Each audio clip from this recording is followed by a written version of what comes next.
সাম্প্রতিক ভারত পাকিস্তান উত্তেজনার মধ্যে দুই দেশকে শান্ত রাখতে এবং ভারতকে কৌশলগত মিত্র ভেবে পুরো যুদ্ধের তথ্য তখন প্রকাশ করেননি মার্কিন প্রেসিডেন্ট ডোনাল্ড ট্রাম্প। কিন্তু সংঘাতের প্রায় ৩ মাস পর অবশেষে সেই তথ্য সামনে আনলেন তিনি। বিস্ময়করভাবে তিনি সমর্থন দিলেন পাকিস্তানের পুরনো দাবিকেই, যেখানে বলা হয়েছিল ভারতের ৫টি যুদ্ধবিমান গুলি করে ধ্বংস করা হয়েছে। এই সংঘাতের সূত্রপাত হয়েছিল এপ্রিলে কাশ্মীরের পেহেলগামে ভয়াবহ জঙ্গি হামলায় ২৬ জন নিহত হওয়ার পর ভারত সেই হামলার জন্য সরাসরি পাকিস্তানকে দায়ী করে এবং জবাবস্বরূপ পাকিস্তানি ভূখণ্ডে চালায় বিমান হামলা। উত্তেজনার পারদ চড়তে শুরু করে দুই দেশের সীমান্ত ও আকাশপথে। সেই পরিপ্রেক্ষিতে দুই পক্ষের যুদ্ধবিমান মুখোমুখি হয় আকাশে।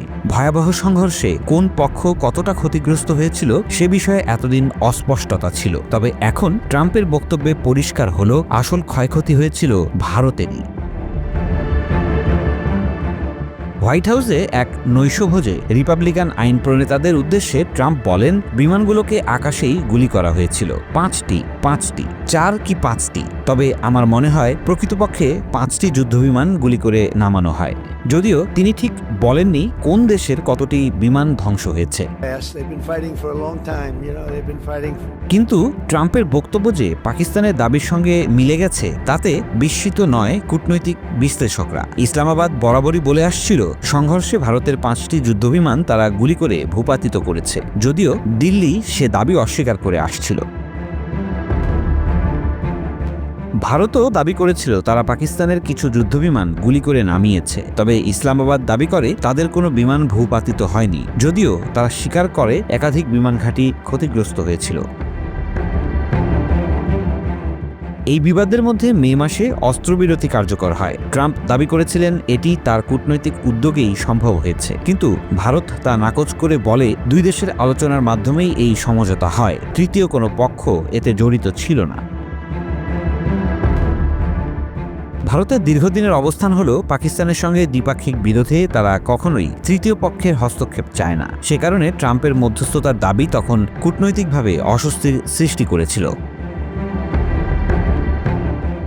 এক শীর্ষ ভারতীয় জেনারেল পরে জানান, সংঘর্ষের প্রথম দিনেই আকাশে ভারতের ক্ষয়ক্ষতি হয়। এরপরই তারা রণকৌশল পাল্টায়। চূড়ান্ত অস্ত্রবিরতির আগে পর্যন্ত ভারত প্রতিরক্ষায় মনোযোগী হয়ে নিজেদের অবস্থান সুসংহত করেছিল।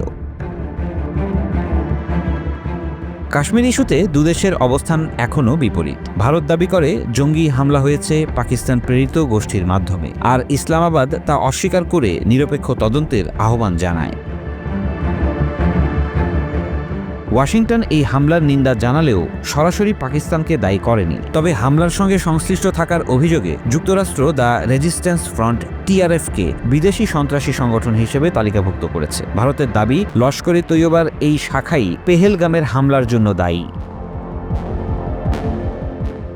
এই পরিস্থিতির মধ্যেই ট্রাম্পের সাম্প্রতিক বক্তব্য যেন নতুন করে ঘি ঢালল পুরনো আগুনে। পাকিস্তানের দাবি স্বীকার করে কার্যত ভারতের কৌশলগত ক্ষয়ক্ষতিকেই স্বীকৃতি দিলেন যুক্তরাষ্ট্রের প্রেসিডেন্ট।